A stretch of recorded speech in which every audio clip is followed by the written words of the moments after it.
field back block, and that's the guy that rolls his body around.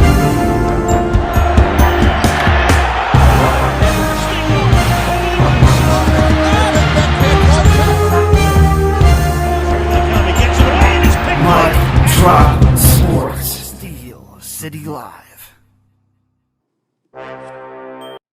What is up, everybody? Welcome back to Steel City Live, only here on Mike Drop Sports. Appreciate y'all for diving in. I'm going to be flying solo tonight, no Josh, but we will get it done, man. And I will answer all your comments, questions, and concerns as usual. Thank you for joining us again here on a Tuesday. I want to apologize for yesterday. Jason sometimes falls victim to exactly what I warn all of you about. And I warn a lot of you not to fall victim to some of these things. And I did myself. Sometimes when I'm quickly preparing for a show and I just glance to see if there's any Steelers headlines, I fell for a clickbait article of about Isaiah Bond, and that was not true.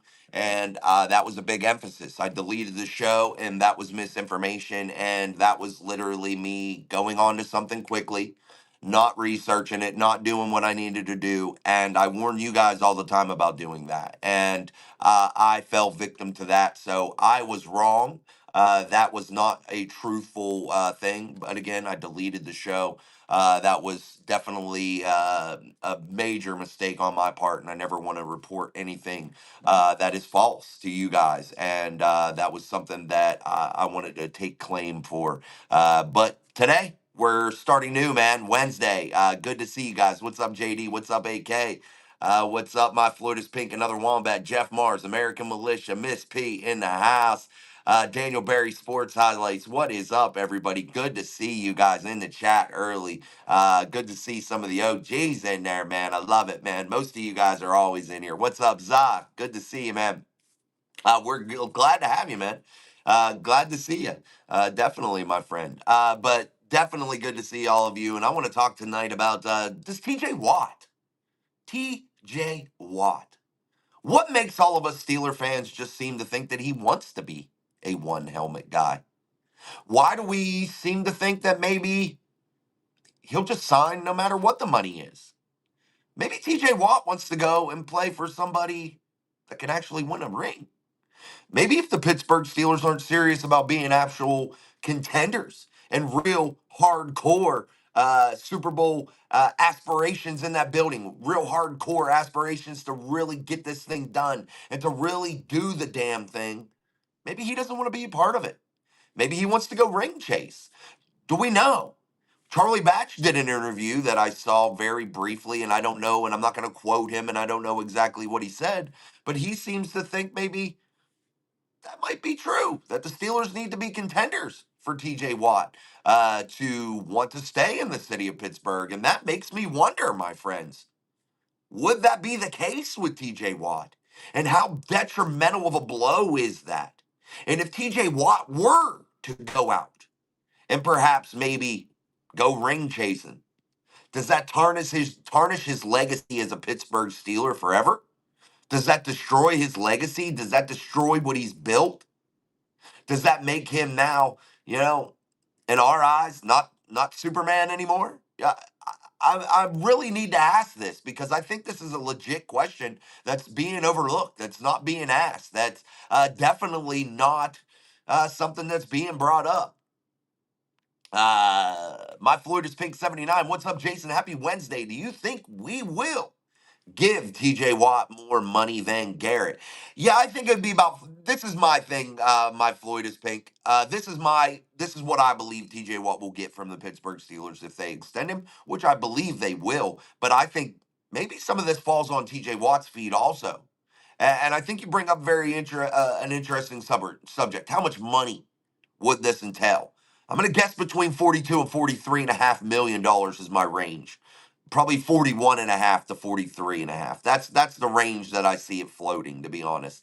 My gut check is $43 million out the flat. And I think that that's for 3 years. I think that's another $120 million worth of a contract, over almost 130 million, about 129 million dollars over 3 seasons. And I look for most of that, at least 100 million of that, to be fully guaranteed to keep the services of TJ Watt. That's what I believe the range will be. I really do. I know that sounds like a tremendous amount of money, but you have Miles Garrett, another player in the AFC North that can't hold TJ Watt's jockstrap, making $40 million per season with the Cleveland Browns. And we all know the Cleveland Browns reset these markets in terms of player contracts in a ridiculous way. And they did it again with Miles Garrett. I don't believe that Miles Garrett's a $40 million a year player. He doesn't make the contributions to that football team in the biggest moments. He just doesn't show up, in my opinion. You look at the last time they were in the playoffs with Joe Flacco at the helm at the quarterback position, and Miles Garrett was non-existent. He was non-existent in that playoff game, non-existent in the back half of the season. But still, yet warrants a $40 million a year contract after only separating that playoff performance from one other season in between that. So one season after his lack of production in the biggest moments for the Cleveland Browns, getting paid like a franchise player, he didn't show up. I just don't. I don't see why they reset the market sometimes in the way they do. And honestly, in what world do we live in that Miles Garrett makes more money than T.J. Watt? It can't happen, because T.J. Watt is a far better player than Miles Garrett. But you look at the rest of the AFC North. You look at the Cincinnati Bengals with Trey Hendrickson. They got to pay him. They can't just not pay him. That guy is valuable, and he's a monster. He's the most valuable piece to that Bengals defense. He is a franchise player defensively for the Cincinnati Bengals, and they need to take care of him in some way, shape, or form somehow. But with the Cleveland Clowns resetting that market up closer to $40 million or over $40 million, now all of a sudden this money is tremendous that you have to offer some of these edge rushers.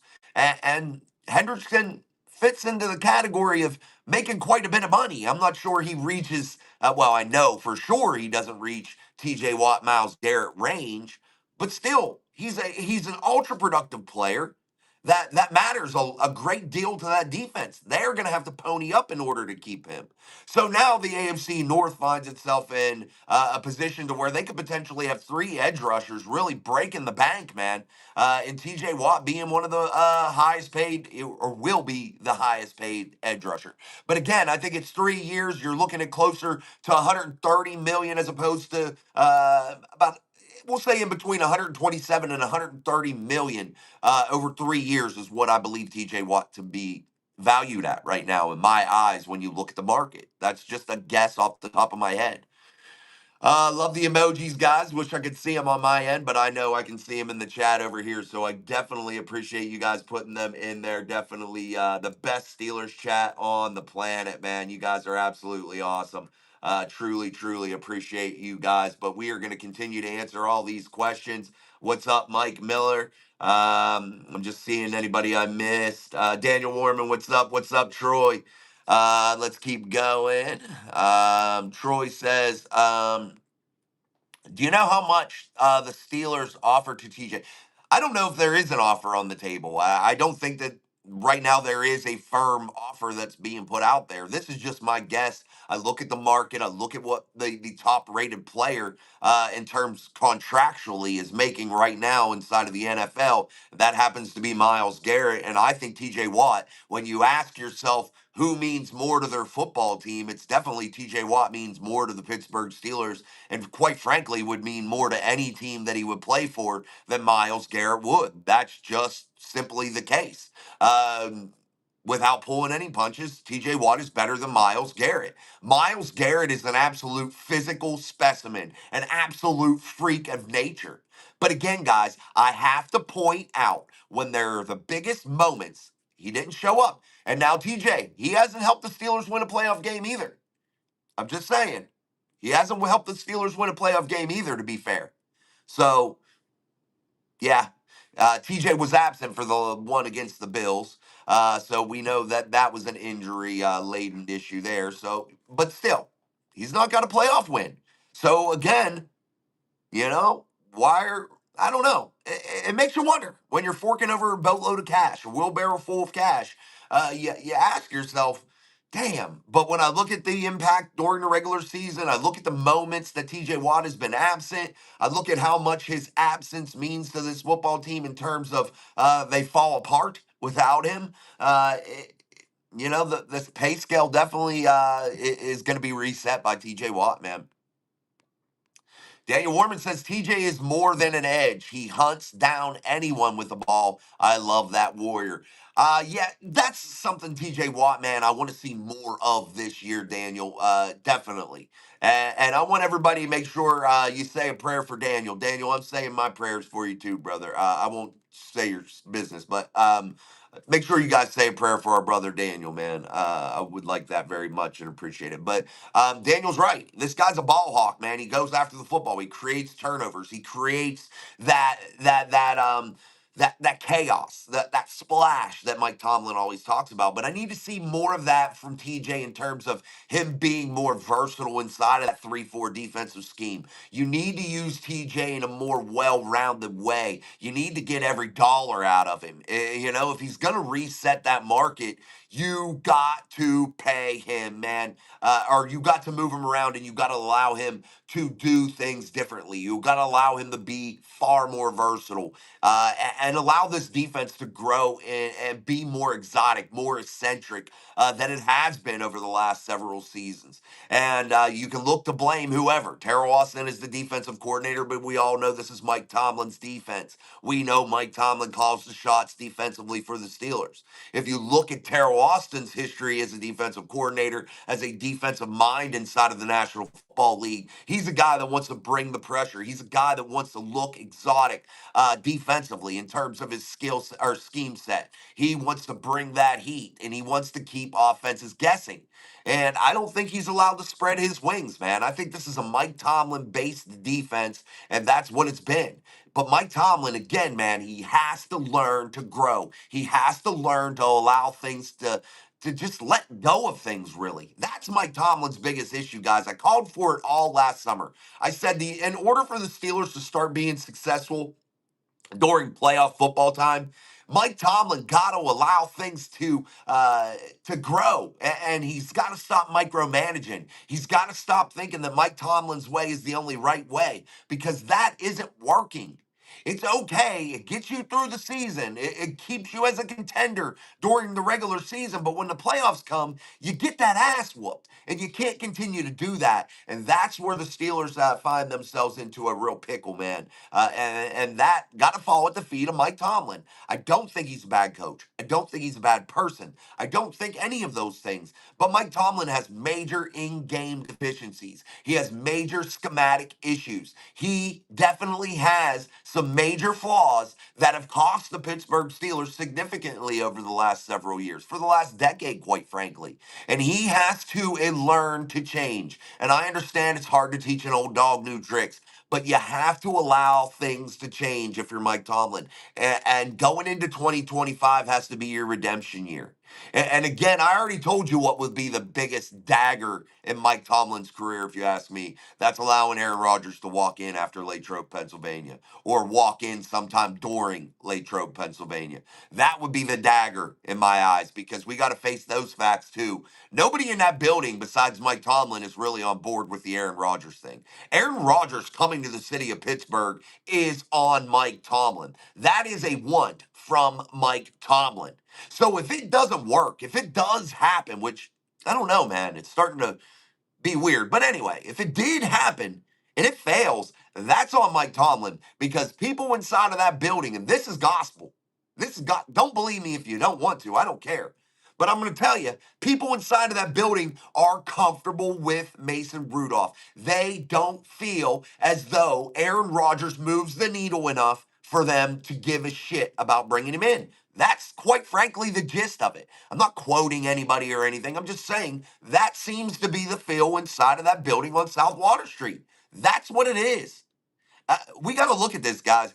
Mike Tomlin has made some blunders here, and I don't think he has too many more screw ups at the quarterback position left in my eyes before they mutually part ways.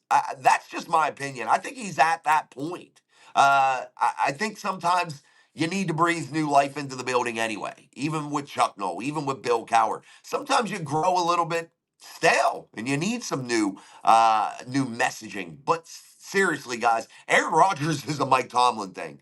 And the defense is a Mike Tomlin thing. And I know there's the Mike Tomlin apologists, and I'm not saying anything bad about him. But I guess I kind of technically am. I'm pointing out his deficiencies. Overall, he's not a bad guy, not a bad coach. But those major deficiencies are costing this football team in a major, major way, guys.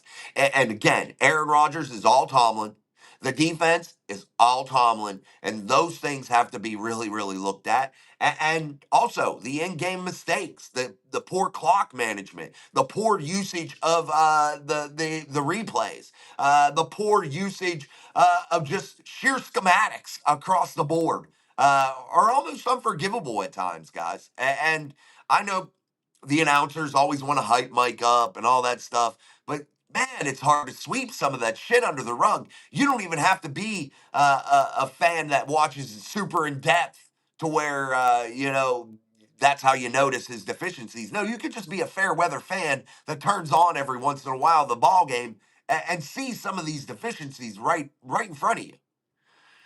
Oh, let's keep going, man. Sometimes I get on a tirade, man. I do. Absolutely. Let's listen to Miss P. Let's hit the shit out of the like button and subscribe. Share to the best show in the nation. It's right here. Yes, this is the world's favorite live show. So make sure you're liking, sharing, and subscribing. Don't forget those Mafia memberships are out there for 99 cents a month. Super chats are always a great way to support the channel. If you don't want to do super chats, there's always other ways inside of our bio. We have other ways that you can help support the channel in those ways also. But simply hitting the like button is a great way to share Mike Drop Sports and what we're doing here. So thank you again to everybody that supports the channel. Mike Miller, I am going to have my 41st birthday in Pittsburgh, PA on May 1st, 2026. Hey, man, we're ready for you. Get your butt there, man. My Floyd is pink 79. I'm gonna try to catch up in the chat. Definitely best Steelers chat on YouTube. Thankful I found the channel Jason Gives No BS Straight to the Heart News. Thank you, man. I appreciate that. My Floyd is pink very much. Thank you, man. Thank you, thank you, thank you. Steve Winters in the house. What's up, Steve? Hi, Jason. Hope all is well with you and your family. Looking forward to you coming down here to North Myrtle. I hope, man. I'm trying. I'm trying my best. Just let me know when you're. I definitely will, Steve. We will definitely. If I make it down, which I believe we will, we'll see what happens. We'll definitely meet, my friend, and meet up. You know, Myrtle Beach is the only place. I've been doing this now for 2 years. Myrtle Beach is the only place I ever got recognized out, like out and about. Ain't that crazy? And that's so far away from my house, dude. And it was at the most random place. It was at the most random time, and that's the only time like I've ever like somebody said yo. So that was cool, man. So Myrtle Beach holds a special place for me. I'll take TJ over anyone. That's from Daniel Warman. Me too, man. How good is Will Howard? Can we beat the Cleveland Clowns with our new quarterback, Will Howard? You know, man, Will Howard seems to be okay in my eyes. I think Will Howard's just fine, man. No doubt about it. I think he'll be just a-okay. American Militia. TJ has 7 interceptions and he's out so much while having equivalent stats. Yeah, in my eyes, he's the best pass rusher in the game. No doubt about it, man. Let's keep going, guys. Thank you for saying some prayers for our boy Daniel. Thank you. Love the Renegade song for the Steelers, no doubt. Me too. What's up, Mark Malone in the house? Magnum Rudolph will not disappoint. I hope so. And again, Mark, I brought that up, and I don't think enough fans know about that. I don't think that's been talked about enough. That Aaron Rodgers is a Mike Tomlin thing, and that has to be looked at if it fails or if it does good. And we have to praise him if it does good. If it does good, he deserves to be praised for it too. And I'm not sitting here saying like I'll just beat him down and I'm looking for him to fail because I don't want him to fail. I want the Pittsburgh Steelers to be top shelf, man. I want them to win. I'm not, in the business of hoping that Mike Tomlin fails. That's definitely not the point. But you look at this situation overall, and when I talked about TJ Watt at the top of the show, that's why I bring that up. TJ Watt's inside of this building. He may love Mike Tomlin, the person. Mike Tomlin may be a guy that he admires. But TJ Watt also isn't dumb. TJ Watt also isn't blind. TJ Watt can see. And he can see what's going on. And he's lived the nightmare of the Pittsburgh Steelers continually being mediocre year after year after year for the better part of a decade. And he's not stupid. And, you know, guys want to finish that career and they want to hoist that Lombardi trophy. Look at Cam Hayward. TJ Watt. Those guys want to hoist the Sticky Lombardi trophy, man. That's all they're in this thing for right now. And if TJ Watt wants to go ring chasing, how can you blame this guy? His brother, JJ Watt, phenomenal Hall of Fame type career. Had to try to go ring chase. Then he went, well, maybe he didn't. He went and played for money with Arizona. Maybe he thought they were going to be better, but never got the chance to hoist the Lombardi trophy. But here we sit, his brother, TJ Watt, finds himself in the same situation, playing for one team for so long and never getting the chance to sniff a chance at that Lombardi trophy. What you play this game to do if you're a professional football player. You play the game to hoist that Lombardi trophy. And if TJ Watt doesn't see a clear path in order to gain that championship to put on his resume to take to Canton, Ohio with him, it is what it is. And you hear Steelers, former Steelers. And TJ said this publicly in interviews too. I think it was with Big Ben Roethlisberger on Channel 7 during his time there that he spent doing an interview. You only are remembered if you win a championship, really, really, with the Pittsburgh Steelers. That's how you immortalize yourself. That's how those guys gauge each other's success. That's how you get into that Hall of Honor type status, in my opinion. You got to be a champion.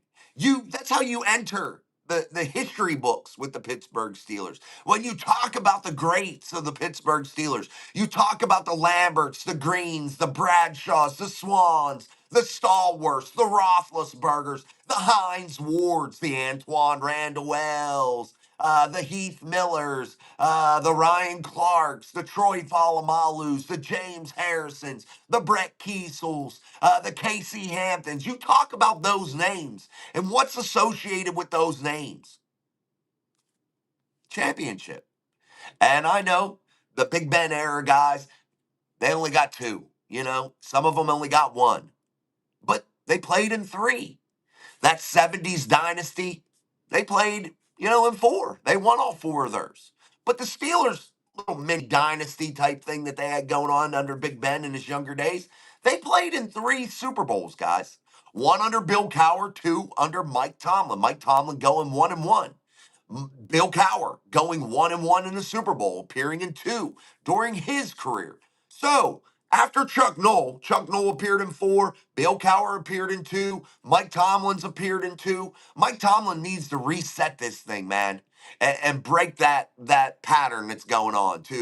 No, Mike Tomlin needs to reset this thing and get some of these guys that are so deserving, man, so deserving. Get them a ring, and again, that's how you're known as a Pittsburgh Steeler. I'm not sure what you mean, Mike. Where do we get our new players for the Pittsburgh Steelers? Pittsburgh, beautiful city. I don't know, buddy.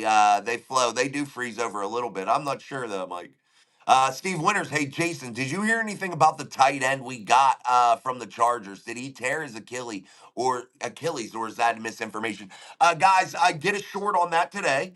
Donald Parham Jr. Did tear his Achilles. He was the tight end that was acquired from the Chargers, from the Los Angeles Chargers. That's where he came from, Les. That was his team. But he was picked up by the Steelers this offseason, and I believe that they wanted to create another layer into that tight end room with a big body guy that could play in the slot really well, be a more hybrid type tight end, wide receiver type guy, really box people out, be that guy, that handsy guy. But we got to be honest. Parham's Jr., he only had 11 touchdowns, I believe, throughout his NFL career so far. Really minimal yards. I believe he had like 700 and some yards total during his NFL career. So the potential was there with his body style, his athleticism, and things of that nature. But the production just really wasn't there for Parham Jr. He suffered some injuries during his time with the Chargers, most notably playing the Kansas City Chiefs when he got absolutely knocked out cold. And it wasn't from the hit, it was from his head smacking off the turf in Los Angeles, and knocked him out cold, and suffering a significant brain injury in that particular moment for Parham. Now suffering that Achilles injury, that sidelines him for the year. He's done. And now that's where the Steelers Tuesday started to get back into those trade talks for Jonnu Smith, the Miami Dolphins Pro Bowl tight end. And now with Parham being out, does that make the Steelers now more desperate? Does that make them now have more sense of urgency here to go after and make a deal? And does that allow now the Miami Dolphins to have the upper hand inside of the negotiations, knowing that the Steelers may be a little bit more desperate in terms of adding depth back into that tight end room for them? They do have Pat Fryermuth that they paid a bag to last season. They do have Darnell Washington that has tons of potential, but yet no production really to speak of. And you can blame that on the system. You can blame that on the quarterback, but I would honestly say more on the quarterback, and more also, he's only in there in situations when they want to run the football. He is not in there during pass sets, and that is something the Steelers do. Really a weird thing with him, because you got to keep defenses guessing, and bringing a guy out only and running situations due to his body size being an extension of that offensive line really limits you and really paints you into a box if you're the Steelers at that tight end spot. And then when Pat's coming in, oh, they're going to throw the ball. You can't be that predictable, man. It's absolutely, when you just say it out loud, it sounds so ridiculous for an NFL team to even be uh, being in that situation. Like, how dumb do you got to be? Uh, I don't get it. I don't get his minimal usage. Use the guy. He's big. He's athletic. He has a great catch radius. He can knock the shit out of people. Allow him to go out there and do some things. Try to feed him the football. But neither here nor there. But now to the Steelers, what do? Do they add somebody? Do they lean on the guy that they drafted? And I can't remember his name for the life of me, but I'll have to go back through my notes, and I cannot remember his name for some reason. But the kid they drafted, well, yeah, they drafted him, I believe. Maybe he was an undrafted free agent rookie. I have to see, man. I can't remember. The kid out of what you call it. Man, shit, that's killing me, guys. If anybody remembers his name, let me know. Carson Bruner, hold on, I got him right here somewhere. Not Carson Bruner, not Will Howard, Y.A. Black. We did that. Shit, I cannot find this guy, man. I cannot find this guy.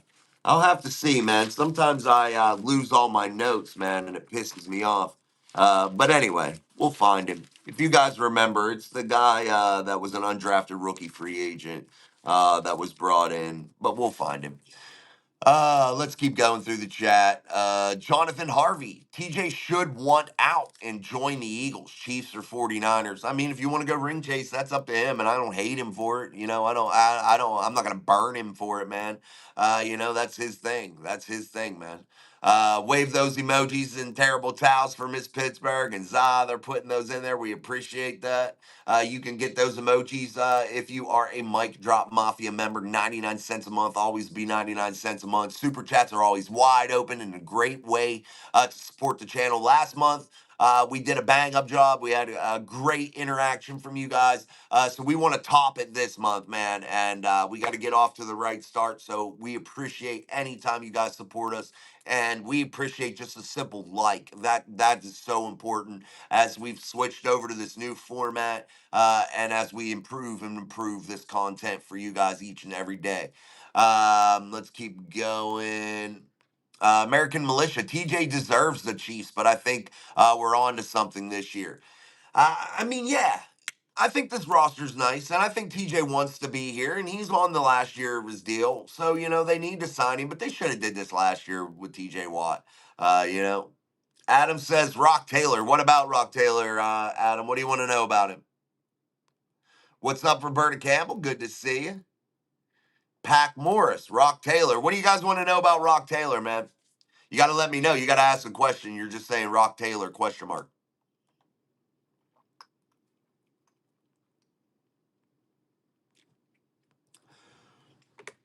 What's up, Foots Big?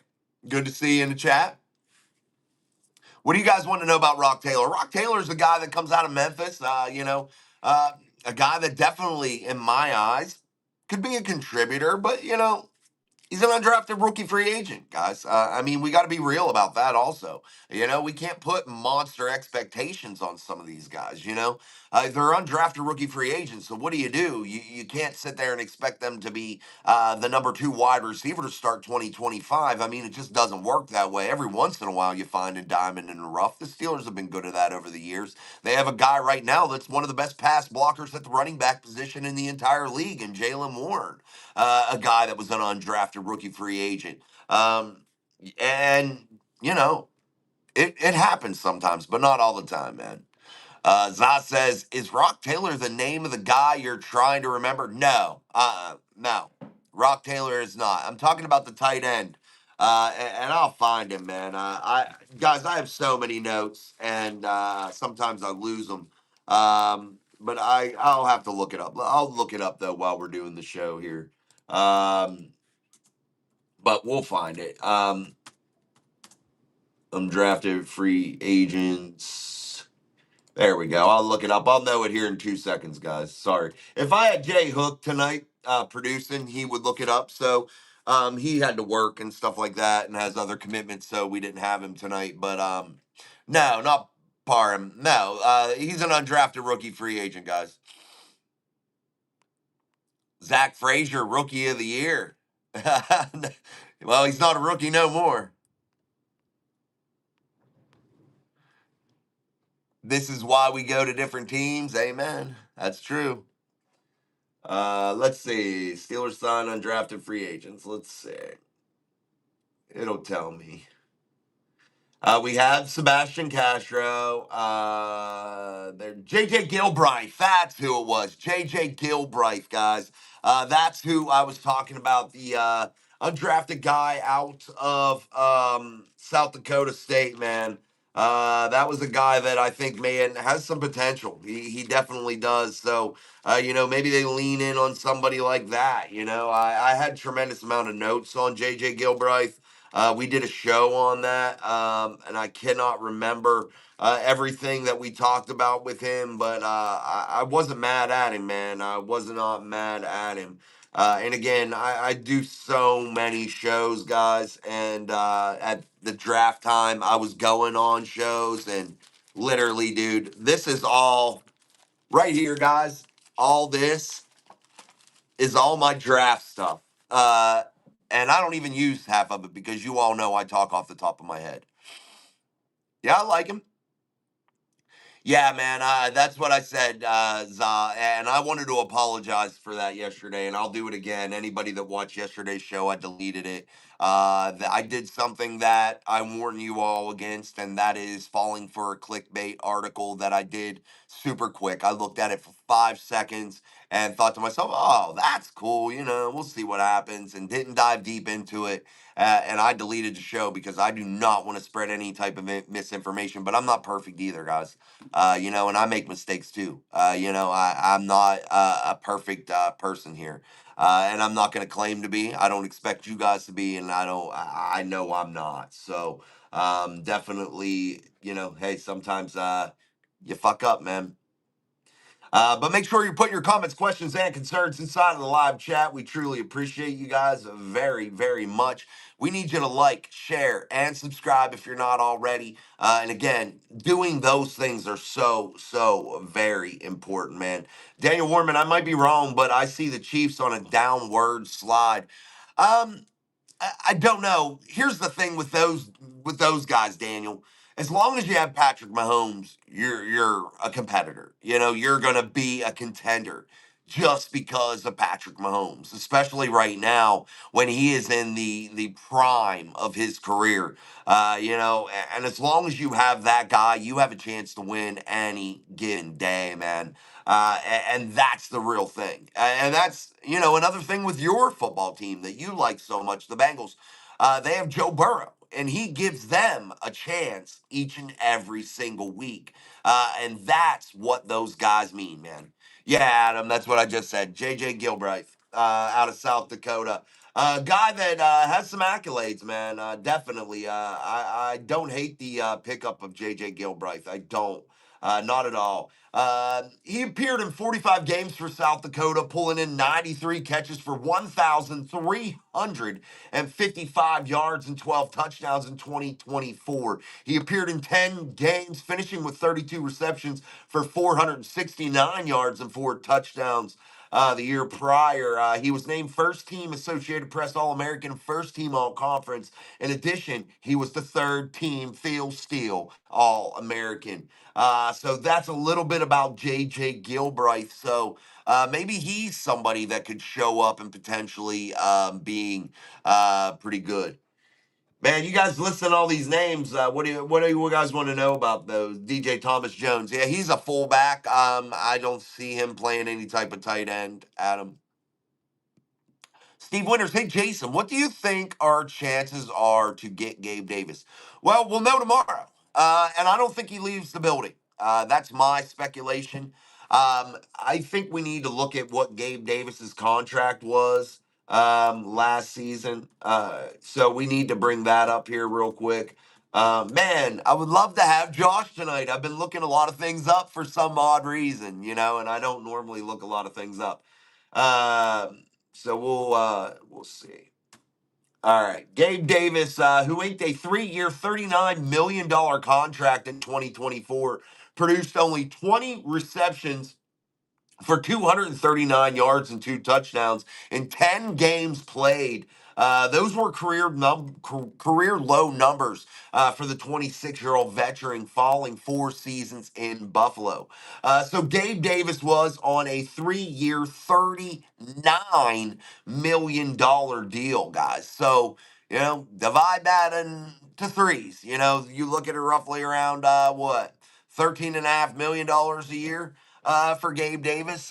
So 13 million. That's what he was inked to. So what would he sign for in the city of Pittsburgh? I think his value dramatically decreased due to those numbers that I just read to you. 20 catches, 239 yards, only 2 touchdowns in 10 games played. That was for the Jacksonville Jaguars. They went through a tumultuous season in 2024, filled with a lot of lows, guys. They did not perform very well offensively or defensively. They just weren't a good football team in 2024. But he did have Trevor Lawrence as his quarterback. Maybe Trevor's overhyped. I don't know. I don't know what the issue was with Gabe Davis. I'm sure injuries and things played a role into some of this also. But Gabe Davis, a guy that did contribute when he played with the Buffalo Bills. So the potential was there. He's only 26 years old. But if you're the Steelers, what type of deal would you offer Gabe Davis, who's a guy that's still on the market? I think this. I think you go into tomorrow and you have a 1-year deal ready, prepackaged, already ready to go that you want to offer him, and you spit it out to him, man. You see what kind of health and shape he's in. You see if there's anything lingering from 2024, and you go with it. Again, I think if you're the Steelers, I think you can offer him $4 or $5 million for 1 year. Maybe with some incentives where he can maybe climb some escalators and get up to about $7.5, $8 million for 2025. But I don't think you go any higher than a $4.5, $5 million deal for 1 year for Gabe Davis right now, where he sits after coming off a very poor year, after signing that $39 million contract and being released by the Jacksonville Jaguars, now becoming a free agent, visiting the Steelers on Thursday. But this guy's been on the market for a while, dude. So, it is what it is. Yeah, kind of crazy, man. I think they gave him like 13.5 million fully guaranteed out of that too. So he's just with the team for 14 months, guys. Now that I'm looking at it, and they guaranteed him 24 million is what they guaranteed him. So he made 24 million dollars to be in Jacksonville for 14 months. Let that sink into you guys. Zach Curry, Tom Brady had to do his witchcraft and make Mahomes lose that 3P. LOL. Yeah, hey, Tom Brady, yeah, definitely. No shit, man. Tom Brady has been that guy, baby. Zah says, I think we're trying to find the name of that guy and we just went off the rails with it. Yeah, JJ Gilbright. Thank you, though, guys. I appreciate you guys for looking and helping me. You guys are absolutely awesome with that shit. But here we are, man. Sorry, guys. We've been rolling, man. 40 minutes of talking straight. Adam Vinnick says, what do you think if the Steelers inquired about Kyle Pitts? I just don't think he's available, guys. I mean, I don't know. I mean, we can try to look into that. I don't think Kyle Pitts is available, unless you guys have heard something I haven't. I haven't been paying attention as much.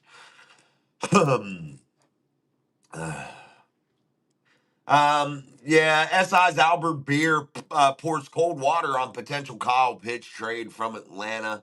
Um, Guys, let's be real honest about Kyle Pitts and the Atlanta Falcons. I just don't think he's available, first of all. I don't think that there's a trade that could happen there.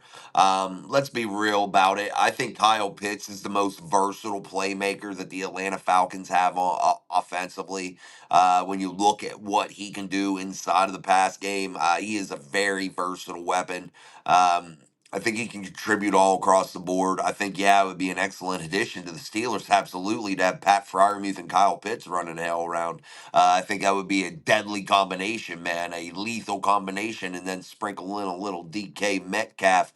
I think you all of a sudden become real damn good. But I think Jonnu Smith's the guy that could come in and do the same thing. Yeah, is he Kyle Pitts? No, I think Kyle Pitts is better than Jonnu Smith from the Miami Dolphins, but again, I just don't think he's available, guys. I'm seeing reports that are squashing any type of trade with him. So, yeah, I just don't know. I'm sure they've inquired if there was any type of rumor, but I'm sure it got shut down quite quickly. My Floyd is Pink 79. If A-Rod comes or Rudolph starts, do you think we will still be a run first team no matter the starting quarterback? Yeah, I think this team has an identity that they've screamed out to everybody, all Steelers fans, and they want you to know what their identity is. They want to use the tight end. They want to utilize the middle of the field. They want to run the football, and they want to hit you with the play action splash play passes. That's what they want to do. That's why they went out and they got guys like DK Metcalf to hit those big splash plays, big body guy, can go across the middle, can utilize the middle of the field. Then, they surely hope Pat Fryermuth can do so.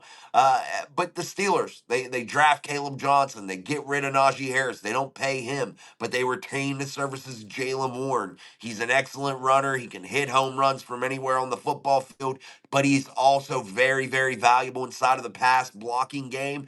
And he is very valuable with being a pass catcher out of the backfield as a check down guy. So, the Steelers have screamed their identity to you guys here in 2025 just with the personnel that they've added. Again, they want to be a run first team that utilizes the middle of the field and incorporates the tight ends in a big way and hits you over the top with those big play action splash plays. That's the Steelers formula. They want to play great defense to supplement that offensive scheme, and that's exactly what they want to do. They're not pissing around with it. They're not trying to pull the wool over anybody's eyes. Mike Tomlin wants to be a lineup, I'll beat the shit out of you type team. We don't care if you know what we're doing. We're going to come and ram it down your throat. That's the philosophy that he wants to play by.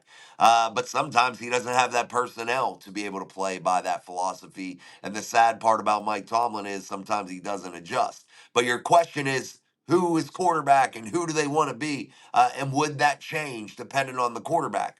I think absolutely it changes slightly with Aaron Rodgers because he's less mobile than Mason Rudolph. He's less mobile than Will Howard. He's just an older quarterback, but he still has a cannon of an arm. He's still going to be very effective inside of the pass game. I just don't think he moves the needle to make you a Super Bowl contender at this stage of his career. And I don't think he's serious about winning football games in the National Football League at this point, considering what he's kind of done this summer. It is what it is. But regardless of who the quarterback is, I don't think the philosophy changes. I don't think the scheme changes in terms of what they want to do offensively. I just think, the arm and the mobility change inside of the pocket. And that could be detrimental in some instances, and maybe Aaron shines in some others. I don't know, but I don't think anything changes due to the fact of one quarterback or the other. The only thing that I could see changing a little bit is Aaron Rodgers would have a lot more flexibility in terms of checks and play and changing the play at the line of scrimmage. Aaron Rodgers would definitely sometimes be able to take over the game with his arm. And I don't know. I got to see more of Mason this season. So maybe that's the difference. But I just don't see any type of dramatic change, no matter who's quarterback. And again, what I listed there is exactly how the Steelers want to be. And Mike Tomlin screamed that out to everybody over this summer by this team's actions throughout the offseason. Craig Werlow just got here. Little confused. I heard earlier this week Isaiah Bond signed with the Steelers, but last night heard he didn't. What is true? That's a falsehood, man. There was clickbait articles going around. I even did it, but I deleted the show because I looked at something very quick. Craig, it's not true. What I reported was false, but I'm big enough to admit my mistakes, and I was dead wrong. But he did not, Craig. He did not. So nobody has Isaiah Bond. From what I read after, once I figured out that I screwed that up, and jumped the gun on something that I shouldn't have, he's going to be lucky to be free, to be quite honest with you. Steve Winters, I would be shocked if they gave up on Kyle Pitts in Atlanta. Me too, Steve. Me too, man. You're welcome, Craig. You're welcome, man. No doubt about it. You're welcome. But hey, guys, I need you guys to smash that like button. We truly, truly appreciate that very, very much when you do so. So hit that like button any way you got to on your device. We would definitely appreciate it. But hey, we're always here to get things moving and help you guys out. And again, sorry for my misinformation yesterday, but today's a new day, and we've had a damn good show today. A damn good show. So if you didn't get to catch this whole thing live, make sure you go back and rewatch it once it's uploaded, because it will be uploaded pretty quick. And this was a damn good show today. Did you ever watch the Twins? They're like these Republican guys, but they always go, "We got a damn good show. A damn good show. Yeah, damn good show today." You ever watch those guys? I love how they say that. Damn good show. Damn good show. I believe I just hit my panic alarm on my car. Yes, I did. My keys were in my pocket. I adjusted and I hit it, and I just heard it blow. Bah, bah, bah, bah. But hey, we had a damn good show so far today. But thank you guys are awesome, man. In the chat, I gotta say we got some diehards up in this Mike Drop Sports Steel City live chat, and I gotta say this too. We're gonna continue to grow, so take advantage of the chat being a little bit slower right now. Yes, that's it, JD. I love that, man. We got a damn good show. Damn good show. At least you adjusted better than Mike T. Yeah, man. I you know how I roll my Floyd is Pink. I got my shit. Steve Winters, why are fans giving Rudolph shit for visiting Trump? That's absolutely ridiculous. There's absolutely nothing wrong with what he did. Yeah, I lost a couple subscribers yesterday whenever I mentioned that everybody's allowed their own opinion, and quite frankly, I'm not going to get mad about it, or upset about it, because everybody is allowed their own opinion. What's wrong with this country are people that say you have to believe like they do. And they get mad if you don't. That's what's wrong with this country, guys. It's real simple.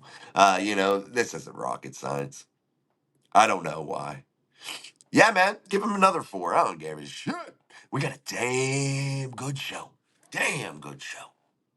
But we have had a damn good show. So we're about the 50-minute mark. So make sure you guys, any other questions you want to get off your chest tonight here on Steel City Live, go ahead and make sure you throw them into that chat box so we can answer them for you here on the show. Craig Werlow coming in with a comment. Is Jonnu Smith another situation where a wide receiver is just using Steelers to get a bigger contract with his own team? Here's the thing, Craig, and I say this often, and some people say that, that player's using this team to up the offer because he wants to stay in Florida, rumored to be. And that happens with a lot of players. And you know what? I'm sure it happens. Absolutely.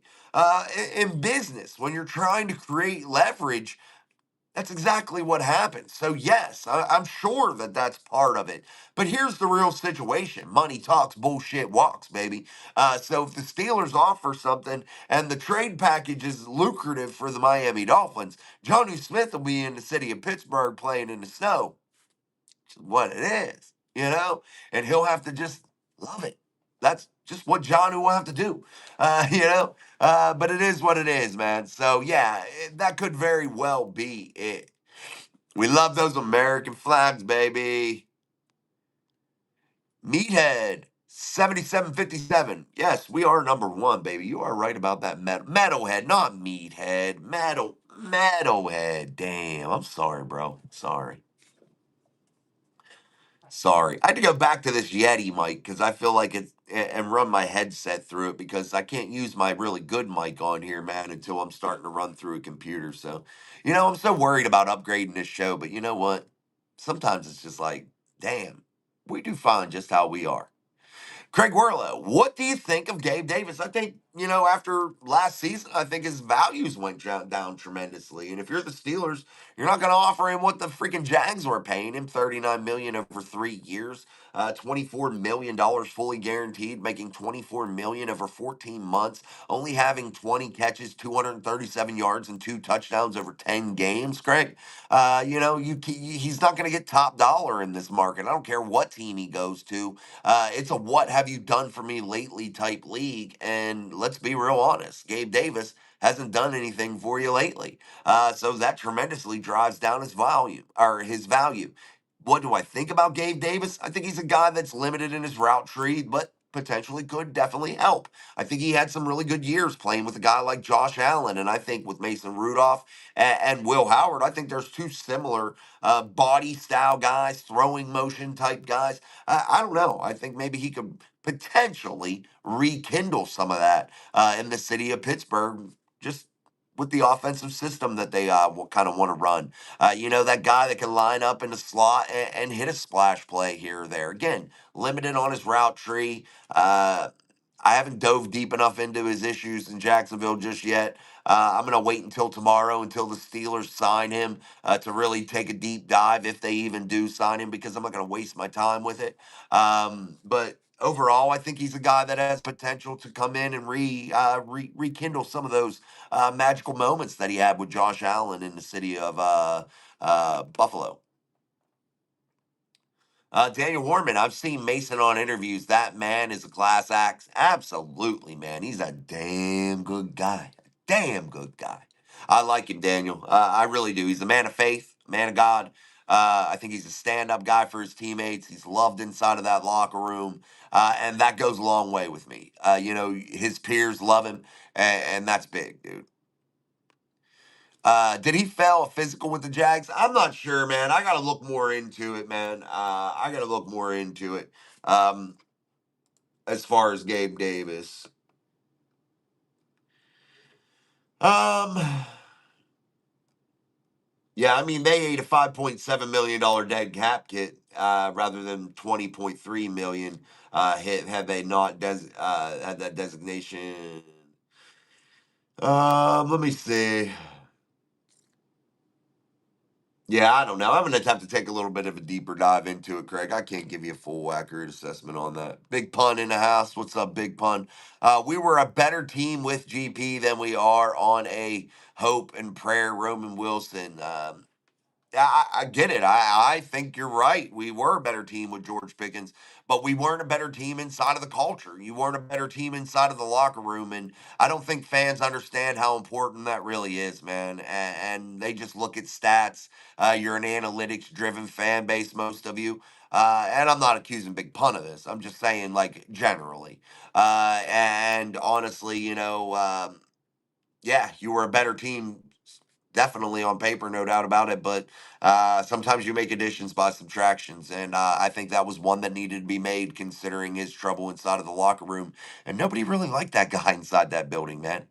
My Floyd is Pink 79. Honestly, Jason, I would be okay if Mason started for us this year. I think we could win games. I'm not saying making the Super Bowl, but I hope. But my hope of having Rodgers is out the window. Yeah, Mason Rudolph's a 10-11 win guy. Let's be honest, guys. That's what he is, and that's what he'll do. Um, as far as the playoffs, it's a dice roll.